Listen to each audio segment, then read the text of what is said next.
12e journée internationale des forêts, des arbres médicaux plantés en Ngaoundéré. C'était en présence du secrétaire général de la région de l'Adamawa, représentant le gouverneur. Les précisions en début du journal, et voilà pour les titres. Bienvenue sur Cam News 24, IDFM en direct de Garoua, mesdames, messieurs, pour l'édition de la mi-journée. Deux concerts avec le reste du Cameroun et le monde. La ville de Ngaoundéré a célébré la 12e journée internationale de la forêt. C'est le centre hospitalier de référence régionale de Ngaoundéré qui a servi de cadre pour cette cérémonie présidée par le secrétaire général de la région de l'Adamawa, Christian Abouna Biloa. Reportage Kabiru Ismaïla. Les forêts couvrent environ 31% de la surface terrestre et jouent un rôle essentiel dans la régulation climatique, la conservation de la biodiversité et la fourniture des ressources vitales. La région de l'Adamawa, reconnue pour sa riche flore et faune, abrite des écosystèmes précieux qui sont malheureusement menacés par divers facteurs, notamment la déforestation. L'Adamawa constitue une zone de transition entre les riches forêts du sud et les savanes du nord. C'est la zone privilégiée des galeries forestières et des savanes boisées. Notre région reste très riche sur le plan de la faune. On y retrouve les espèces animales phares, telles que les éléphants, les buffles, les hippopotames, les crocodiles, les lions, mais également beaucoup de primates et beaucoup d'espèces d'oiseaux. Malgré les efforts consentis depuis des décennies par les pouvoirs publics pour préserver ce patrimoine, on constate malheureusement au fil des années une diminution réelle de cette richesse sous l'effet conjugué des actions anthropiques et des facteurs naturels. Au rang de ces menaces, on peut citer sans être exhaustif l'exploitation forestière illégale dans les galeries forestières, le braconnage des grands mammifères dans et à l'extérieur des aires protégées, les feux de brousse précoces, l'agriculture itinérante sur brûlis et les pratiques agricoles non durables, le surpâturage et la transhumance. Cet événement a réuni diverses autorités, des agents de la faune et des forêts, ainsi que d'autres personnalités marquantes, symbolisant un moment fort pour sensibiliser la population de la région de l'Adamawa à la nécessité de protéger l'écosystème. La journée internationale des forêts qui se célèbre aujourd'hui est le moment de rappeler au public en général et à la population de l'Adamawa en particulier les rôles et fonctions multiples des forêts, notamment dans le cadre de la production alimentaire et de la sécurité alimentaire. C'est l'occasion de susciter l'adhésion de ces populations sur la nécessité de préserver les quelques ressources forestières et fauniques que regorge notre région pour les générations actuelles et pour les générations futures. Cette journée, me semble-t-il, reste une bonne opportunité à la forêt et l'impact de ces menaces sur notre équilibre alimentaire. Parce que nos forêts sont plus que jamais en danger, préoccupons-nous d'elles. Agissons maintenant pour protéger nos galeries forestières. Prenons soin de nos forêts pour garantir notre santé par des médicaments naturels, sains. Au cours de la célébration, les autorités ont organisé une plantation d'arbres symboliques dans l'enceinte de l'hôpital. Cette initiative vise à créer un espace plus verdoyant et efficient. En bonne ligne de la vision du ministre des Forêts et de la Faune et en rapport avec le thème de cette année, les activités retenues par la délégation régionale des forêts et de la faune de l'Adamawa dans le cadre de la journée internationale des forêts se sont inscrites dans deux volets. 1. Sensibilisation du public sur le rôle des forêts dans la sécurité alimentaire. 2. Promotion des actions en faveur de la protection et de la préservation des forêts. Il s'est donc agi d'organiser dans quelques établissements primaires et secondaires de la ville de Ngaoundéré des causeries éducatives en lien avec le thème, d'organiser une marche sportive, de faire une émission radio. Il faut dire que pour cette année, comme d'ailleurs pour l'année passée, le ministre des Forêts et de la Faune a mis à la disposition de notre délégation régionale 2100 plans adaptés à la région. Et donc 420 ont été acheminés dans chacun des 5 départements de notre région. Cette célébration représente une étape substantielle dans la lutte contre les inégalités qui pèsent sur l'écosystème. Elle encourage l'adoption des pratiques visant à protéger notre environnement terrestre et à favoriser un avenir plus. Le maire de la ville de Douala, Dr Roger Mbassani Dine, a marqué les esprits lors d'une visite d'empreinte de solidarité à l'égard de la communauté musulmane du Gouvry. C'était ce samedi. Maliki Paraizo, reportage. Le samedi 22 mars 2025, une ambiance de fraternité et de solidarité a régné dans le Vouri. Une délégation conduite par le maire de la ville, Dr Roger Bassandine, s'est rendue auprès de la communauté musulmane dans le cadre d'une tradition annuelle. Les chefferies de New Bel Congo, New Bel Haoussa, Bamoun, Bonaberi, Makepe Misoke, Bonaloka et Newton Aéroport ont accueilli le maire et sa délégation. Cette visite témoigne de l'amour et de la solidarité envers la communauté musulmane en cette période sacrée du Ramadan. C'est déjà devenu une tradition pour nous chaque année de venir accompagner nos frères musulmans dans la prière et la pénitence. Et je crois que ensemble, nous élevons les prières pour que la paix continue à régner dans notre pays.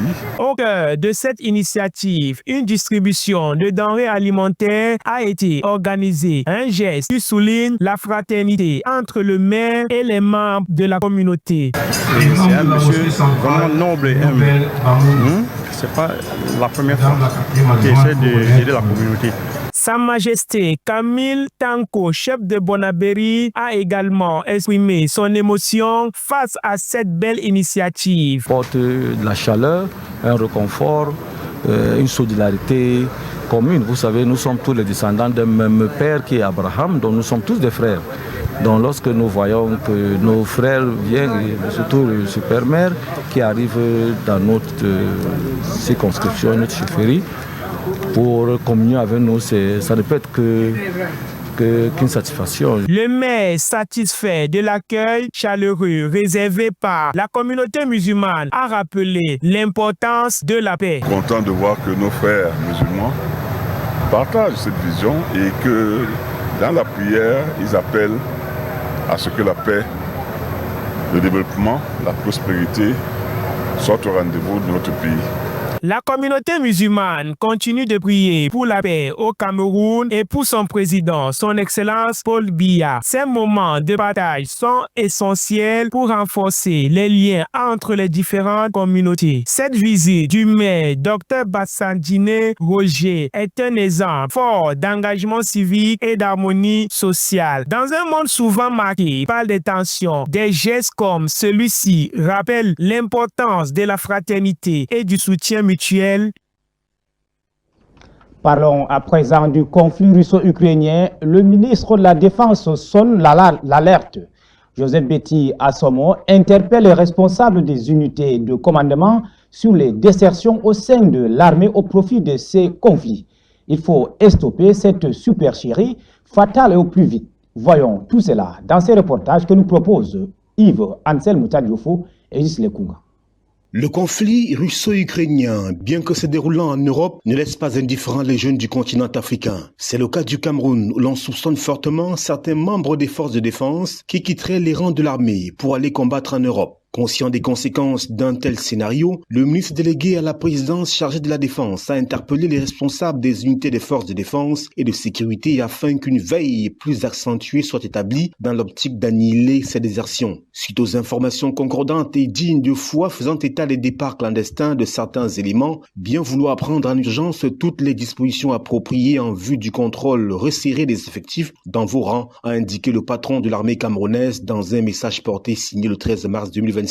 Joseph Betty Assomo va plus loin en égrénant une batterie de mesures à prendre pour éviter la fuite des forces de défense camerounaises au profit du conflit russo-ukrainien. Une sortie aussi opportune que pertinente puisqu'elle intervient à l'heure où cette guerre présente un aspect lucratif pour les soldats étrangers favorables au combat. En effet, selon les spécialistes militaires, il serait proposé par la Fédération de Russie une prime de 10 000 €, près de 6,5 millions de francs CFA aux volontaires étrangers pour combattre dans ses rangs. Une prime jugée élevée qui pourrait surmotiver plus d'un quand on sait les conditions de vie au Cameroun où le chômage a atteint des proportions alarmantes. Joseph Betty Assomo a alors instruit à ses collaborateurs détenant des postes de responsabilité d'interdire toute sortie du pays aux forces de défense, ne justifiant d'aucun quitus signé par lui-même après avis de la chaîne hiérarchique et de la sécurité militaire.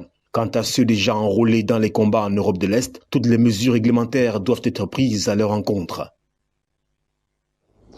Une étape importante a été donc franchie dans le dossier des logements sociaux de Boglé, situé dans l'arrondissement de Garoua 3e.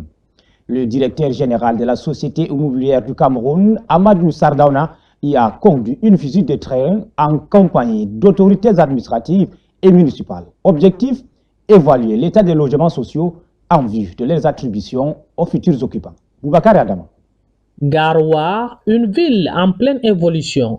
Nous vous amenons au Kansik de Boglé, situé dans l'arrondissement de Garoua 3e, où le directeur général de la Société immobilière du Cameroun, Dr Amadou Sardauna, a effectué une visite cruciale. Accompagné du représentant du gouverneur de la région du Nord, Dr Sardauna avait pour mission d'évaluer l'état des logements sociaux de Boglé, une étape essentielle pour garantir des conditions de vie décentes aux futurs occupants. Lors de sa visite, le directeur général, Dr Amadou Sardauna, a constaté plusieurs problèmes préoccupants. Parmi les défis relevés, l'absence d'électricité et de raccordement au réseau essentiel. De plus, des actes de vandalisme ont été observés sur plusieurs bâtiments, compromettant ainsi la sécurité et le confort des futurs résidents. Il était de bon ton que l'autorité administrative descende avec nous pour faire ces constats et que nous parachevions les attributions qui ont été faites depuis 2021 pour défaut d'habitabilité. Les occupants n'ont pas pu être dans leur logement.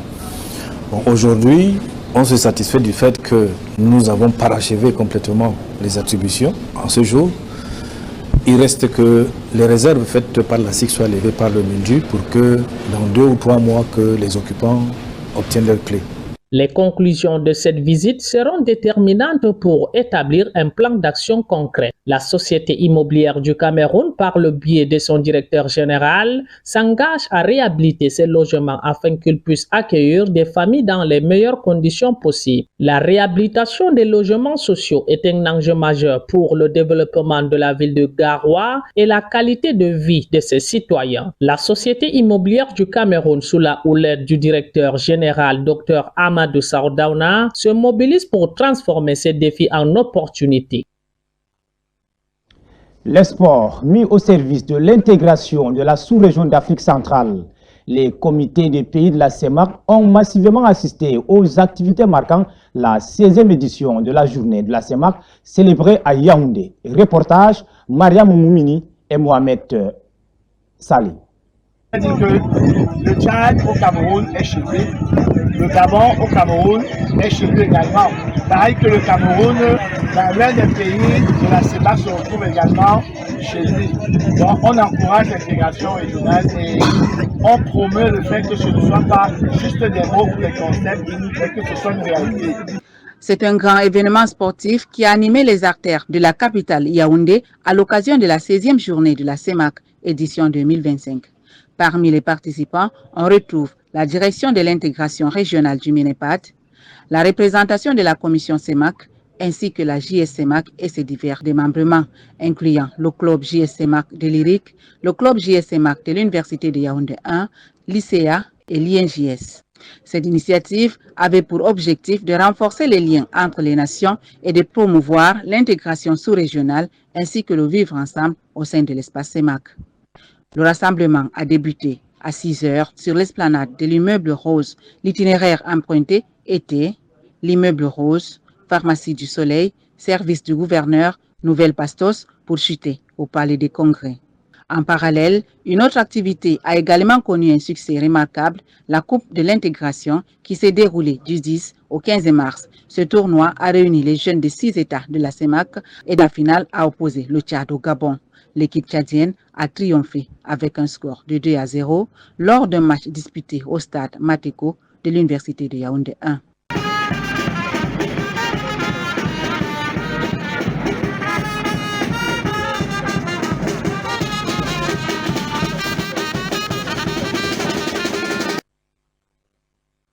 Parlons à présent d'éliminatoire Coupe du Monde 2026. Les Lions indomptables affrontent la Libye pour boucler la 6e journée.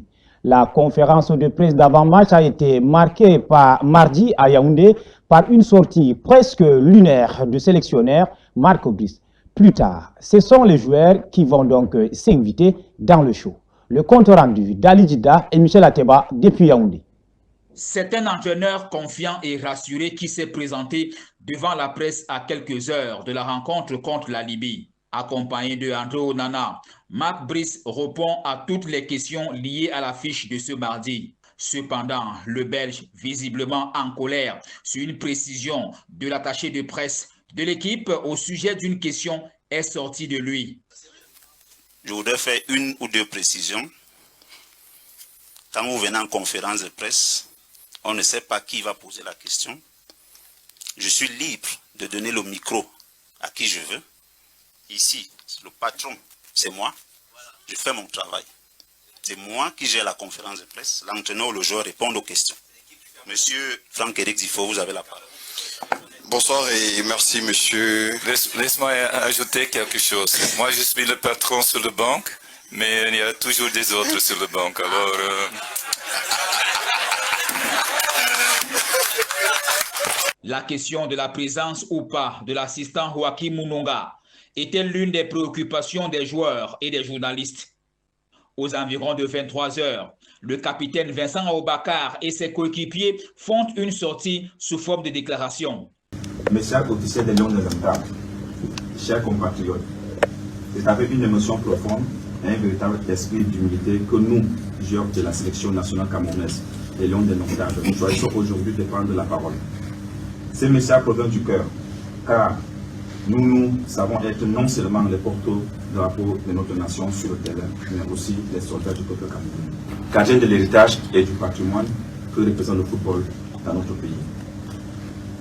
Nous ne prenons que très rarement la parole publiquement, car nous estimons que notre rôle en tant que sportif est avant tout de parler sur le terrain. Bien avant cette déclaration, le groupe va procéder à l'ultime séance d'entraînement au stade Amadou Ahidjo de Yaoundé. Les Lions indomptables affrontent ce mardi l'équipe nationale de la Libye à 20h. Voilà, mesdames, messieurs, c'est la fin de cette édition d'information de la mi-journée sur CamNews 24 IDFM en direct de Garoua. Merci de nous avoir regardés. Nous vous donnons rendez-vous quand il sera 20h.